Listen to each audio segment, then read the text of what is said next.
Disons-nous les choses avec monsieur Gaï Traoré, le frère de Bouna Traoré, l'affaire Bouna Zied de l'époque. Et je le rencontre là, à la Cannes, à la même pas.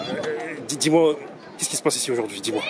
Aujourd'hui, ce qui se passe, c'est que c'est le 93 mondial, comme on l'appelle. C'est-à-dire que de base, le projet était parti sur les vainqueurs de toutes les cannes de 93 pour pouvoir faire un truc ensemble et réunir tous les départements pour passer un bon moment et aussi mettre en lumière les projets qu'on a tous mis en place, qui sont bien passés. Voilà. Du coup, ils sont venus chez vous et vous venez chez eux, c'est ça? Exactement. C'est exactement ça en fait. Et je trouve que c'est plutôt une bonne chose. Ça prouve qu'on est solidaire, qu'on compte l'un sur l'autre. Et voilà, je trouve que c'est une bonne initiative. C'est paradoxal par rapport à ce qui se passe aujourd'hui. On en parlait en off, toi et moi, et on a une jeunesse qui se rebelle et on a tendance à comparer cette révolte, ou certains appelleraient ça ces émeutes, à ce qui s'est passé en 2005, suite à malheureusement au décès de Zied Bouna, tu vois, dont Bouna était ton frère, tu vois. Et du coup, toi, comment tu t'analyses? Est-ce que pour toi c'est comparable, ce qui s'est passé en 2005 et ce qui se passe aujourd'hui? Non, pour moi, c'est pas comparable. Ça serait jamais comparable avec aucune histoire, c'est pas pareil, d'autant plus que je suis de la famille. Je peux comparer ça à aucun autre événement. C'est des choses que personne n'aimerait que ça arrive. C'est des trucs un peu malheureux. Les comparer, c'est pas trop déjà une bonne chose. Après, je dirais que c'est. Dans le fond, c'est la même chose parce qu'au final, on perd des êtres chers qu'on aime bien, en plus très jeunes. Les circonstances sont vraiment pas les mêmes. Mais finalement, c'est les mêmes causes qu'on défend tous les jours au quotidien. Les bavures policières, le fait qu'on néglige, ce genre de choses-là, ça ne peut pas arriver en 2023. 2005, quand même, ça date de longtemps. Là, 2023, encore que ça arrive, franchement, c'est choquant. C'est choquant, mais après, les histoires ne sont pas les mêmes. C'est pas la même chose, c'est pas les mêmes circonstances. Là, quand même, la différence, c'est que là, il y a les vidéos, il y a beaucoup de témoignages. Et notre histoire, c'était un peu différent. Il y avait un peu plus de zones d'ombre. Du coup, voilà, c'est pas vraiment les mêmes. Mais tu vois, les conséquences. Après, là, est-ce que c'est comparable au niveau des conséquences? C'est-à-dire qu'il y a eu ce qu'on appelle les révoltes urbaines en 2005. Je pense qu'on va les appeler les révoltes urbaines de 2023. Est-ce que les petits qui se rebellent aujourd'hui, j'ai l'impression qu'ils sont plus jeunes que ceux d'il y a 20 ans? Est-ce qu'ils sont animés par la même chose que ceux de 2005? En fait, il faut savoir qu'il y a tout un point de départ. En fait, c'est vrai que c'est la chose qui les a vraiment mis en colère, qui les a frustrés, qui ont fait en sorte qu'ils sont sortis dans la rue pour exprimer leur colère de cette manière. Et après, dans la manière de faire, je pense pas que ce soit la même chose. Parce que là, je pense que là, ça part un peu dans tous les sens. Ça part dans le pillage, etc. Et tout. Et en 2005, franchement, j'étais pas beaucoup dans la rue, mais j'ai pas beaucoup vu ce genre de choses. Je l'ai pas entendu. C'était vraiment là de la colère, vraiment. Et déjà, comme tu as dit au début, les amitiés étaient différents. Même la différence d'âge, c'était vraiment différent. Et du coup, voilà, c'était plutôt un ras-le-bol et une colère qu'on exprime en 2005 qui, je trouve, là, est différent. Parce que, franchement, quand je vois des petits qui rentrent dans un Lidl où, quelquefois, c'est nos sœurs qui travaillent dedans, c'est peut-être nos pères. Pour moi, c'est pas la même chose. Parce que là, on s'éloigne un peu de la cause. On s'éloigne un peu de la cause et je trouve ça pas trop beau. Parce que là, ça va loin quand même. C'est-à-dire que, comme on se le disait en off tout à l'heure, là, c'était une confrontation face à la police. Là, maintenant, c'est non seulement une confrontation avec la police, mais il y a aussi, on va piller. On va sur Paris, on se donne rendez-vous à travers les réseaux sociaux. Ils sont très interconnectés, ils sont interconnectés comme jamais. Ça se donne des rendez-vous. Et moi, j'ai tendance à comparer ça à une activité ludique. Genre, malheureusement, ce qui s'est passé par rapport au jeune Naël, ça s'est passé juste avant, au début de l'été. Et j'ai l'impression que, bien sûr, il y a une espèce de cause peut-être inconsciente pour certains, mais il y a aussi une envie de... Genre, c'est l'activité ludique, quoi, l'activité de l'été, tu vois. C'est le fait du moment. C'est ça. Aujourd'hui, c'est comme si, je le vois plutôt comme ça. Mais en même temps, aussi, il ne faut pas oublier que, voilà, je comprends aussi leur frustration, leur colère. Je pense qu'aujourd'hui, il y a beaucoup de jeunes qui sont livrés à eux-mêmes, qui font rien, qui ne travaillent pas, qui sont plus à l'école et tout. Et du coup, c'est un peu facile. En plus de ça, il y a les réseaux. Il ne faut pas oublier qu'il y a les réseaux. En 2005, il n'y avait c'est clair. pas Snap, il n'y avait pas Insta, il n'y avait pas TikTok. Du coup, en fait, c'est une sorte de concurrence, en fait. Ouais, c'est ça, mais ils se font la concurrence entre... La concurrence entre vies. Nous, on va faire mieux que vous ce soir, vous allez voir. Et du coup, même quand j'entends des trucs de on va faire mieux qu'en 2005, j'ai l'impression que c'est un jeu, alors que c'est pas un jeu. Derrière ça, il y a des familles qui souffrent. On ne peut pas l'exprimer de cette manière. On va faire mieux. On ne peut pas faire mieux. Déjà, il y a des familles qui souffrent. Déjà, je tenais à rendre hommage au petit Naël. Déjà, c'est très important. À son âme. J'espère que sa famille vont tenir les coups parce que là, franchement, c'est une spirale assez compliquée. Et je dois faire mon courage, je pense. Voilà. Je pense que la manière de faire, en tout cas au niveau des jeunes d'aujourd'hui, c'est pas trop ça. Mais là, carrément, moi, je vois, comme tu dis, là, c'est très réseaux sociaux, tu vois.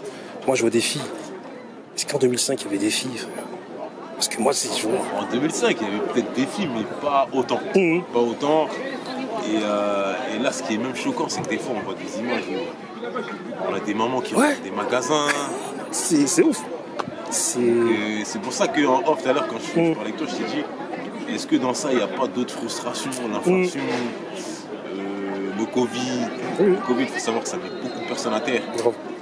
Économiquement et tout, et du coup aujourd'hui quand tu vois une maman, une mère de famille qui normalement est en train de calmer les jeunes ou peut-être ses enfants ou ses neveux, elle est avec eux, elle rentre dans le magasin, elle se sert et tout, et franchement ça devient très très choquant. Après tout ça c'est les réseaux, le réseau, il faut savoir qu'il a ses bons côtés comme ses mauvais, et je pense qu'aujourd'hui il y a beaucoup de choses qui sont néfastes par rapport à ça, la concurrence qui rentre dedans, etc. Et tout ça, Et comme tu as dit, tu as vu une chose qu'il faut vraiment bien relever, car tu as relevé, qui est très important, c'est qu'en vérité vrai, même si ça nous choque ce qu'on voit à travers les réseaux, voir les mamans, voir des filles, voir les mecs rentrer en voiture bélier dans des institutions, brûler des mairies, parce que c'est dans ce sens-là où je dis aussi, ils sont allés plus loin qu'en 2005, c'est qu'ils sont pris aux institutions. Parce qu'à l'époque, beaucoup disaient, mais vas-y, enfin certains en tout cas disaient, au lieu de cramer votre quartier, allez cramer les institutions, tu vois. Mais chose que je ne cautionne toujours pas même aujourd'hui, tu vois.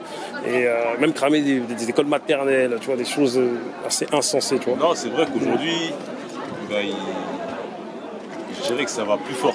Ouais. Ça va plus fort dans le... En 2005, les gens étaient plus concentrés dans l'affront. Police, jeunes, émeutiers. Ça brûlait quelques voitures, mais c'était vraiment de l'affront. C'était vraiment un combat. C'était vraiment un combat qui durait toute la nuit. Là, aujourd'hui, c'est différent. C'est vrai qu'ils s'attaquent à plus de... Il y a plus de choses qui brûlent, il y a des écoles, il y a des mairies. Du coup, c'est vrai qu'ils touchent un peu plus à l'État. Parce que même à Paris, ils osent aller à Paris. Ils ont rendez-vous sur Paris dans des boutiques de luxe, des boutiques de sport. Tu dis, avant, ça restait que dans les quartiers. Là, la jeunesse, elle est vraiment déchaînée. Ah oui, ils sont déchaînés là. Là, vraiment, elle est vraiment déchaînée. Et voilà, j'espère que ça va se calmer, tout ça, parce que au final, ça serait dommage de s'éloigner du but principal. Et aujourd'hui, ce qu'il faut défendre, c'est la cause. Et je pense que le meilleur de tout ça, c'est de rester pacifique et attendre la justice. Je pense qu'aujourd'hui, il n'y a rien de plus clair que ça, hein, avec les vidéos qu'on a vues et tout. Normalement, ça devrait... C'est ça, parce que, normalement. Comme tu l'as dit tout à l'heure, tout ce qu'on peut voir et qui nous choque à travers les réseaux, c'est dû aussi au manquement aussi de l'État et des institutions, c'est-à-dire il y a des gens qui sont dans une certaine précarité, il y a des jeunes aussi qui à un moment donné, s'ils en viennent à rentrer dans ces émeutes ou dans ces révoltes, c'est parce que tu as vu, voilà, il y a un ennui anormal dans les quartiers qu'on connaît, même s'il y a des institutions qui s'occupent de mettre des choses en place, tu vois. Cet ennui anormal, recherche d'adrénaline, et là c'est l'adrénaline de l'été en fait. En fait, c'est plus de l'ennui. Comme je pense qu'aujourd'hui, il y a plein de jeunes qui sortent la nuit. Je sais pas ce qu'il faut sortir et qu'il faut rien à faire. Ils sortent. Il y a ce déclic-là qui a été la cause et tout, le décès du jeune Naël. Mais finalement, ça devient un peu un jeu concurrence, comme tu dis, du coup, finalement. Tout ça, je pense que c'est le fait qu'ils ne sont pas occupés. Qu'ils ont rien à faire, ils ne travaillent pas, on les a délaissés, du coup, c'est de s'occuper comme ils peuvent. Après, il faut régler le problème des quartiers aussi, en vérité. C'est-à-dire ce problème de précarité ça, c'est le vrai problème. Qui engendre encore d'autres choses. C'est ça, la réalité, en fait. La réalité, elle est là. Elle est là, en fait. Elle est là. Après, il ne faut pas oublier aussi qu'il faut aussi régler ce problème-là de bavure. Parce qu'il y en avait beaucoup quand même après 2005, comme je dis. Ça ne devrait pas exister, ça. Aujourd'hui, en tout cas, ça ne devrait plus exister. Il y a aussi le fait où, j'avais un grand débat avec des amis à moi, tu vois. C'est des grands qui disaient les petits ils ont raison, il faut tout bousiller, il faut tout détruire, il faut tout raser pour tout reconstruire. Moi je leur disais que les gars, l'un des grands risques que les petits ils prennent là, c'est comparution immédiate et pour les majeurs, prendre des grosses peines. Tu vois, il y en a beaucoup qui pensent qu'en faisant cette espèce de révolution, vraiment les choses elles vont changer. Moi j'ai des doutes, j'ai des grands doutes. J'ai aussi des gros doutes. Parce que regarde, 2005. Je suis aussi pareil, je suis du même avis, dans le sens où, voilà, faut penser à la famille, faut penser à la mère aussi, leur retirer son enfant comme ça, gratuitement, il n'y a aucun danger. Donc, après, je me dis d'un autre sens aussi, rester calme aussi, ça... En fait, ça serait comme si on baissait les bras. En fait, on reste calme, eux ils font, ils continuent à faire. Ils continuent à tuer, ils continuent à faire des bavures et il n'y a rien. Du coup, la révolte, elle est légitime. On la comprend. On la comprend, elle est légitime, mais après, il ne faut peut-être pas tout mélanger. Voilà. Ça pénalise des parents qui, à un moment donné, les bus s'arrêtent trop tôt. Ça pénalise un peu tout le monde. Moi, j'ai vu chez moi, par exemple, à Clichy, ils étaient rentrés dans un centre commercial où ils avaient un peu tout cassé. Et les commerces, la plupart, c'est les gens de chez nous. C'est les grands de chez nous qui tenaient les commerces. Et du coup, le lendemain, ils avaient bloqué un peu tout le centre commercial. Même la poste, les mamans, elles arrivaient même pas à aller à la poste. Et ça, quand tu vois ça, tu te rends compte que c'est handicap lui-même. Il faut peut-être aller sur Paris, je sais pas. Il faut peut-être aller chez eux, là-bas où ça se passe. En fait, le truc, c'est qu'ils sont... me semble-t-il, quand ils sont allés casser des boutiques, ils sont pas là, mais ils sont déjà allés, tu vois. Ouais, mais des boutiques. Oui. Regarde, moi, ce que je me dis, c'est que... Dans ça, il faut peut-être toucher à des choses un peu plus sensibles. Oui. Que des boutiques, le mec, il a rien fait, le propriétaire. Moi, pour ma part, je suis pas pour le désordre. T'as vu ? De base. Tu vois, là, toi et moi, nous ne sommes pas pour le désordre, tu vois. On a toujours appuyé au calme, mais ça sera toujours... Moi, ce que je me dis, c'est que 2005, il est arrivé ce qui est arrivé, mais qu'est-ce qui a changé ? À part Harry Roselmack sur TF1. Qu'est-ce qui a changé, en fait ? Et il y a peut-être eu des améliorations sur le plan social, des petites minimes, tu vois. Il y a eu sûrement des améliorations au niveau des infrastructures. Ouais, tu vois. Mais concrètement, sur le sujet, pour moi, rien n'a changé. À commencer par quoi ? À commencer par l'histoire de 2005, eh ben, les policiers, ils ont été libérés, on leur a rien fait. Donc du coup, déjà, à commencer par là, pour moi, ça n'a pas changé. Après, il y a eu plein d'histoires, l'histoire d'Adama Traoré, ainsi de suite. Aujourd'hui, ça ne bouge pas. J'ai jamais entendu une victoire au niveau d'une famille. Mais je pense que sur celle-là, quand même, avec tous les éléments qu'ils ont, je pense que... Après, t'as vu, pour finir, parce que je sais que t'es super pressé, en vérité, t'as vu, bon nombre de jeunes aussi des quartiers, il y a pas mal de chrétiens, mais il y a une majorité de musulmans, en vérité, tu vois. Et j'en parlais avec des gars qui fréquentent des mosquées et autres, je leur disais, les mecs, en vérité même, sur un plan religieux, se révolter, le désordre, c'est quelque chose qui est proscrit. C'est interdit même en vérité de venir et de... On répond pas au mal par le mal. Voilà, tu vois. Simplement. On ne pas aller loin, on répond au mal par le mal. C'est ça. Mais... On comprend. Voilà. Là, ça déborde. Voilà. À un moment donné, ça déborde. Comme je dis, c'est un tas de choses en fait. Je pense que là, les gens, ils étaient déjà assez... Comme tu as dit, il y avait le Covid qui est passé par là. Et on n'a toujours pas fait d'études sur l'impact du Covid sur la psychologie des petits. Et là, les petits, là, en 2020, quand il y a eu le Covid, il y a eu une explosion aussi des rixes interquartiers, tu vois. Exactement. Parce que les petits, t'as vu... C'est les conséquences en fait. Nous, on n'a jamais été enfermés comme ils ont été enfermés.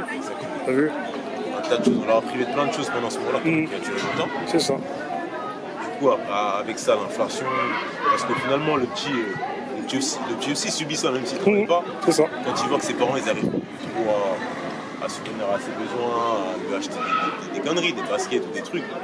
Et ça monte aussi, tu vois. Du coup, je pense qu'il y a un tas de choses dedans. En fait. Il y a un tas de raisons qui fait que. Parce que pour moi, quand je vois des gens rentrer dans un Lidl, dans un Foot Locker et tout, quand même, c'est profond. C'est quand même. Quand tu regardes l'image, pour les gens, c'est marrant. Mais quand tu réfléchis et que tu prends du recul, c'est quand même. Tu dis que les gens sont en galère. Non, mais c'est vrai. Ouais, c'est ça. Quand des mères de famille rentrer dans des Lidl pour prendre la lessive. Ouais. Quand même. C'est ça. Il y a des signes. Dans un truc où voilà, ça devient un peu compliqué. Dans tout ça, il y a plein de choses. Il y a un tas de choses. Et t'as vu vraiment pour finir, pour de vrai, parce que souvent, j'ai ce débat-là avec des gars, quand on parle de tout ça, je leur dis, où sont les parents? Parce que certes, les gens des quartiers ont été mis dans un contexte social très particulier, défavorisé, autre. Mais il y a quand même... On peut pas baisser les bras. C'est-à-dire que maintenant, moi, je comprends que ces enfants qui participent à ça, en plus, paraît-il, ils ont entre 12 et 18 ans. Je comprends que tu as vu, il y a un problème d'autorité parentale dans le quartier. C'est-à-dire qu'il y a des parents qui sont dépassés, qui n'arrivent plus à tenir leurs enfants. Tu vois. Mais je me dis tout de même, où sont les parents? Tu as vu? À un moment donné, ces enfants, ces filles qui participent à tout ça, à un moment donné, il faut que les parents ils interviennent. Tu as vu? Mais après, aujourd'hui, il faut savoir que c'est la même époque. La même époque, je pense que toi, t'es un ancien, tu vois bien comment c'était l'éducation d'avant. Tu vois bien la jeunesse en bas, comment elle a été éduquée, comment c'est. Aujourd'hui, c'est difficile. Même moi-même, je suis père de famille, aujourd'hui j'ai des enfants. Voilà, c'est compliqué. À cause de plein de choses qu'on vit aussi, tu vois, avec les réseaux sociaux, avec plein de trucs et tout, c'est compliqué. Et aujourd'hui aussi, il faut savoir qu'il y a beaucoup de parents, il y a beaucoup de séparations. C'est ça. Il y a beaucoup de séparations qui font que finalement la maman elle se retrouve avec les enfants, elle n'a pas, le petit manque de cette présence masculine qui fait qu'il prend le dessus en fait. Et finalement, on le vit tous à peu près. Finalement, le petit il a grandi, il a 18 ans, il a 16 ans, c'est lui l'homme de la maison, il sort, il fait ce qu'il veut, il rentre à pas d'heure. Et finalement, à un moment, elle était passée. Voilà, après. Mais c'est vrai que quand je vois tous ces jeunes, des fois, moi, dehors et tout, à 2-3 heures du matin, je me dis qu'il y a un réel problème. C'est ça. À cet âge-là, nous, encore moins vous, je pense que c'était pire que ça. Moi, je me rappelle, à notre époque, même en 2005, 19-20 heures, chercher. C'est ça. À 19-20 heures, on cherchait. Tu savais, pourtant, il n'y avait même pas de téléphone, il n'y avait pas les réseaux. Mais tu savais toi-même, quand tu voyais une montre, que là, tu étais dans la merde. Toi-même, tu étais dans la merde. Quand tu voyais le ciel rouge, là, voilà. tu disais, frère, faut que je rentre. Et là, maintenant, les petits, tu les vois, ils sont à 2 c'est pas même plus jeune. T'as vu ce que tu dis? Il y a Coma de la Secret Connection. Il en parlait dans un live RMTC de DOC. Il disait, ok, il y a le contexte social, le racisme, les violences policières et autres. Mais ce problème de laisser nos enfants traîner la nuit, traîner dehors en tout cas, que ce jour ou la nuit, il faut que ça s'arrête. Ça s'arrête. Parce qu'en fait, c'est devenu banal. Et en dehors, même en dehors des émeutes, dehors des émeutes, moi ça m'arrive de voir des filles. J'ai même de 10 ans des fois, à 2h du matin, je suis pas dehors, c'est normal. Et quelquefois, le petit va dire, ouais, c'est ma mère, elle m'a envoyé ou mon père. Donc je pense qu'il y a un réel problème, au niveau des parents d'aujourd'hui. Et ça passe même par le fait qu'on les voit eux-mêmes, ces mêmes parents dans les boutiques en train de piller. Donc finalement, si toi t'es en train de piller, comment tu peux interdire ton enfant de sortir? Parce que ces parents, en vérité, j'ai cautionné en fait. Ces parents, en vérité, beaucoup sont de ma génération à moi. En fait, il y a beaucoup de parents en fait, qui sont nés en France, qui viennent des quartiers aussi, tu vois. Donc, ce qui fait qu'à un moment donné, il y a comme un système de dynastie, en fait, tu vois. Comme quoi, il y a des parents de ma génération aujourd'hui, je dis pas tous, la majorité éduquent bien leurs enfants, mais il y a une partie où... Après, non, attention, après, l'éducation, c'est une chose. Ouais. On l'a tous eu. Je pense que tout être humain a eu son éducation. On part un moment, en tout cas, où ses parents, ils ont essayé de l'éduquer comme ça. Et après, il y a un moment donné où soit le petit prend un virage, soit il continue à marcher devant. Et ce moment-là, franchement, que tu l'as éduqué ou pas, c'est incontrôlable. C'est clair. Avec la fréquentation, avec les réseaux, avec plein de choses. Et en plus de ça, si on rajoute des divorces, la mère elle se retrouve avec 3-4 garçons toute seule. C'est passé. On va travailler pour se souvenir à leurs besoins. Ça se trouve des fois, elles sont fatiguées. Il y a un tas de choses, il y a un tas de paramètres qui rentrent dedans. Ah, c'est clair. Qui sont peut-être dans l'ombre qu'on ne voit pas. En fait. Du coup, je ne veux pas. Non, mais après, on va pas se blaguer. Il y a aussi le fait que avant il y avait l'éducation collective, ce qu'il y avait en Afrique et ce qu'il y avait en France aussi. Où tu as vu, tu pouvais laisser ton enfant et tu savais que n'importe quel adulte qui était là allait élever ton enfant avec toi. Tu vois, et je pense qu'il y en a peut-être qui sont encore dedans et qui pensent que c'est encore beaucoup comme ça. Ça allait encore, mais ça allait beaucoup moins. T'as vu? Ça l'est plus du tout. Toi, tu penses qu'il n'y a plus du tout? Ça l'est plus du tout. Il n'y a plus de ça, tu penses? Ouais, ça l'est plus du tout. Même dans les quartiers. Mais franchement, dans les quartiers, il y a encore un peu de ça, non? Dans les quartiers, ça l'est plus du tout. Au quartier, ça a changé maintenant. L'ancienne génération, elle est partie. Tout le monde s'est marré, tout le monde a fait sa vie. Et la génération en dessous, pareil. Tout le monde y fait un peu sa vie. Et les plus jeunes de 20 à 23 ans. C'est limite, c'est même eux qui vont tirer les petits dans leur. On avait un voisin au rez-de-chaussée, et ben c'était le père à tout le monde. C'était le père à tout le monde. Ça veut dire n'importe qui voyait dehors après 21h, c'était chaud pour lui, tu vois. Et aujourd'hui, il n'y a plus ça. Aujourd'hui, en fait, tout le monde est dans son coin, tout le monde veut se cacher, il n'y a plus de communication, il n'y a plus de partage. Et du coup, dès que tu as perdu toutes ces choses-là, tout le monde se regarde par la fenêtre, il n'y a plus de ces approches-là, c'est ce lien en fait. Le lien, il n'existe plus. Donc du coup, en fait, aujourd'hui, même quand tu vas avoir un enfant de 5 ans dans la rue à 2 ans du matin, tu vas juste lui parler, tu vas tracer ta route. Parce que voilà, tu as plein de choses à faire, tu as des soucis. Alors qu'avant, tu l'attrapais, le petit, tu le ramenais chez lui. Tu vois, tu déjà sur la route, tu faisais la morale, tu le ramenais chez lui. C'est ce qui faisait c'est ce qui faisait la solidarité du quartier. Aujourd'hui, il n'y a plus ça. Et moi, je le vois, je pense que tu vois aussi. Oui, je le vois, mais moi je trouve qu'il y a des cercles qui font encore ça. Il y a quelques cercles. Moi je trouve. Il y a des cercles qui font ça, mais on n'est plus aussi motivé. Oui. Ça veut dire qu'en fait, on va te parler une fois, 2 fois. En plus, aujourd'hui, tu vois bien les petits comment ça se passe. Tu lui parles une fois, 2 fois, il commence à. Il parle mal, lui. Tu le regardes, tu sais même pas quoi faire, tu te dis bon. Finalement, c'est mieux j'arrête de parler avec lui parce qu'en fait, on va en venir aux mains et c'est pas le but, tu vois. Alors qu'avant, moi, je me rappelle, nous, avec les grands, on n'attendait même pas qu'ils parlent. Même parler, déjà, c'était une étape de trop. Exactement. Nous, juste, on le voyait comme ça. C'est bon. Là, on sait qu'on n'avait plus rien à faire ici, on rentrait chez nous. Et voilà, aujourd'hui, le petit, tu lui parles, il te répond. Tu te lèves, il se lève. Il est limite devant toi comme ça. Du coup, il y a plein de gens, ils veulent plus se prendre la tête. Donc, du coup, voilà. Laisse. Parce qu'il y en a plein aussi dans les quartiers où tu entends que les petits sont montés sur les gens. Ça arrive. Ça arrive et c'est pas. Et tu as vu, moi ça me rappelle la scène des Misérables avec le maire à la fin, où les petits lui montent dessus. Et malheureusement, quand j'ai vu cette scène-là à la fin des Misérables, j'étais comme ça. J'ai dit ma parole que ça, c'est comme si c'était prémonitoire. Et c'est ce qui est en train d'arriver, mon frère. Et ça arrivait déjà quand le film est sorti, tu vois. Et là, c'est en train d'arriver là. De partout. Après, ça aussi, c'est aussi. Comme je le dis, moi je le vois beaucoup aussi. C'est beaucoup aussi en grande partie de leur faute. Ouais, c'est de leur faute. Parce que des fois, tu les vois traîner avec les petits, tu les vois faire des choses avec les petits, tu les vois fumer avec les petits.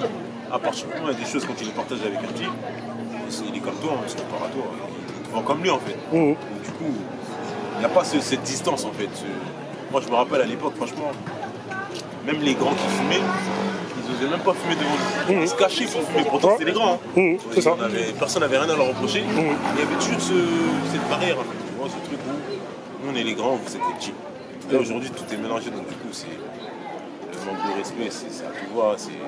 Après, tout n'est pas négatif tout de même, tu vois. Il y a quand même, parce que la majorité des petits, quand même, ont un bon comportement, même dans les quartiers, tu vois. Il y en a beaucoup. Voilà, c'est juste que ceux qu'on voit le plus, c'est ceux qu'on décrit là.